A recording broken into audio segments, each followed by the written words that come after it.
I'm going to explain to you how to achieve these beautiful languid waves on Natalie's hair.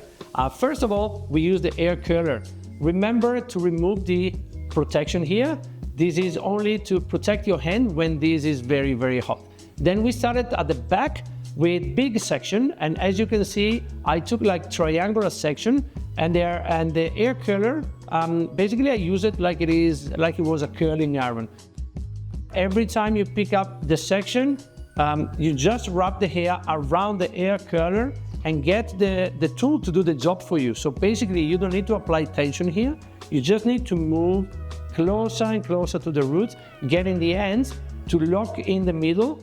When you are in position, let's say when all the hair is wrapped in, you just wait for 3 to 5 seconds when it's nice and hot, and then you go with a cold shot with another 5 to 8 seconds. And then, most importantly, you remove the hair curler and you leave the section basically as it is, and you just place it like that. It's very important when you have your section nice and hot to let it rest there to allow maximum longevity on the hair.